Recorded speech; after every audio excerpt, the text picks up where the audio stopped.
We've resolved the complaint that the Prime Minister made regarding the conversation he had with John Banks and the recording and distribution of that by the cameraman Bradley Ambrose.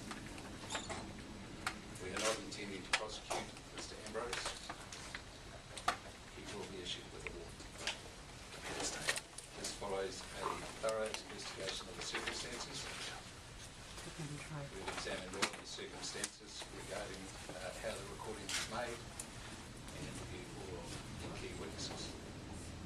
The decision has been made based on our analysis of the case and with the benefit of advice from the Auckland Crown Solicitor. We've also taken into account the Crown Solicitor's guidelines on prosecution. A factor taken into account in reaching this decision was the fact that a letter of regret had been forwarded from Mr. Ambrose to the Prime Minister and Mr. Banks.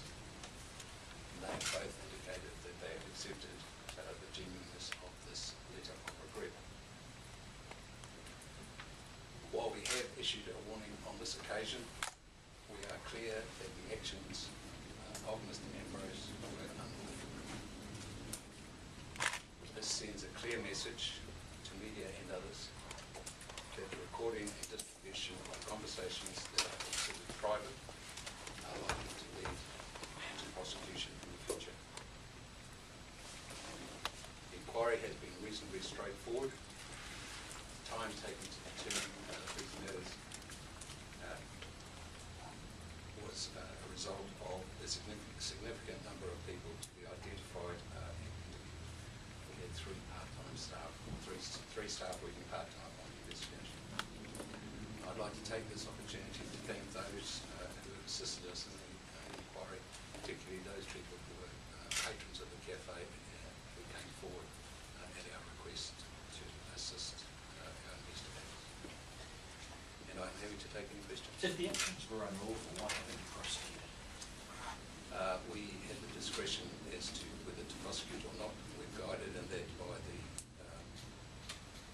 Solicitor General's guidelines for prosecution. We determined first whether there is prima facie evidence. We were satisfied on this occasion that there was. We then determined the public interest in a prosecution, and as the person making the decision, I was satisfied in this instance that the public interest did not require a prosecution. And that letter of regret, I notice you used the word regret, was that your suggestion to Bradley Ambrose? How did that come about? I had nothing whatever to do, the police had nothing whatever to do with the provision of that letter. Did some other authority, or whatever, have anything to do with that? My understanding is that the letter was transmitted through solicitors to complainants, but I wasn't privy to the details of that.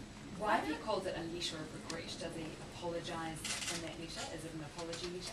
It's a label that I've put on it, and it's he expresses his regret. The details of the letter are matters between him and the complainant. But he doesn't apologise. There's a difference between regret and apologising for actions. Well, I'm not going to split hairs over it. His letter refers to his regret for the actions that he had undertaken, and beyond that I'm not prepared to provide detail. Did that letter make the difference though? It sounds like that's the reason why you decided not to proceed with charges. It was one of the factors that we took into account. Can you remind us what the other factors are? I mean, was that the most important factor?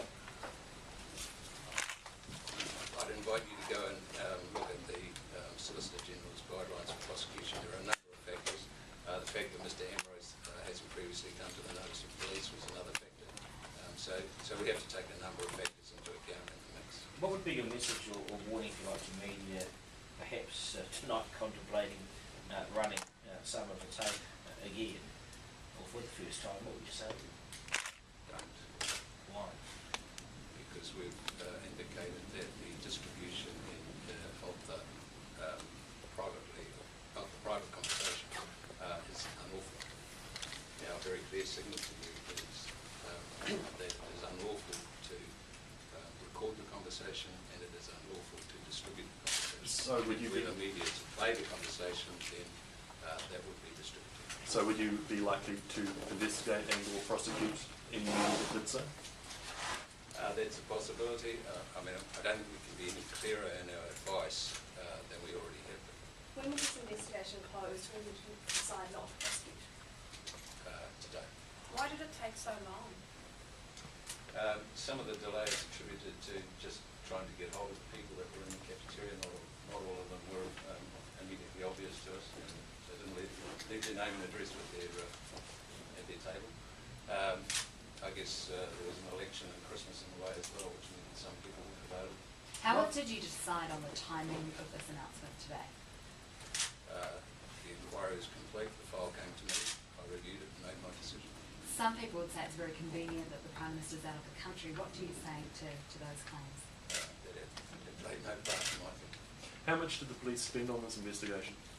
I don't have the detail of that. You said you had 3 part-time staff. I mean, how long did they work on it? You must be able to have some idea of it. I don't have that detail at the moment, sorry. Do you think it was a good use of police time and resources? I think it was a serious allegation. It needed to be properly investigated, and it was. Can we get that information though? Someone must know how much it costs. I'm sure you will all have experience in making requests for that sort of information. So You're saying it needs to be an OIA request? Is that what you're saying? Or it would be helpful if you put your request through formally. What appears to be the tape has previously been published online. Have police made any effort to track down who published that and prosecute that person? We've focused our inquiry on the specific activity of the cameraman who recorded and distributed the tape. That's the primary focus of our inquiry. And yet you're saying that police would. It's advisable not to publish the tape, and it appears that that's already happened, and police are doing nothing about it. Again, our clear focus was on how the tape was made and how it was originally distributed. We've investigated those circumstances. I think we've provided some reasonably clear guidance on what we think the law is, and I guess our invitation to the media is to comply with the law as it seems to be understood. Why does this person who put it That's not online just our interpretation of the law, it's the interpretation through the advice we've got from others. You're saying that this is a serious matter, but on the other hand, you're saying that a letter of regret and a clean previous record meant you're not going to pursue it. Aren't those kind of contradictory messages? Doesn't it seem to imply perhaps you don't take it that seriously? No, I think we did take it seriously. We conducted a thorough investigation. We then applied the proper test. Not everything leads to it. Not everything that we investigate leads to a prosecution. And we've made the call in this instance that a warning is the appropriate outcome. But wouldn't a real warning to the media and to the public, future elections going forward and everything, wouldn't a real warning be that this bloke goes on trial, if you like, and is charged? Wouldn't that be the real warning? Well, I think we deal with the individual involved and we deal with them on the basis of the evidence and of the a proper assessment of the facts. That's what we've done. Was there not enough evidence to prosecute? Our clear advice in our own view was that there was prima facie evidence to prosecute, but applying the second part of the Solicitor General's guidelines, which is the public interest issue, I reached a view that a prosecution was not required in this instance. Did you reach a view on whether or not this was an intentional recording or accidental? The investigation reached a view that at the very least it was reckless, and it was in the view of the investigators more likely deliberate. Would Mr. Ambrose have been the only party prosecuted if prosecution had gone ahead? Would just been him? As I say, we focused our inquiry on Mr. Ambrose and his actions, so that was the focus of our inquiry. Arguably, the people that distributed this most widely, some of them are in this room, and another of them works at Parliament by the name of Winston Peters. Did you ever give any thoughts to whether or not he'd broken the law? We've focused very much, as I said, on the circumstances leading to the making of the tape and the distribution of the tape. Well, the distribution of the contents of the tape was largely down to Winston Peters in some ways, wasn't it?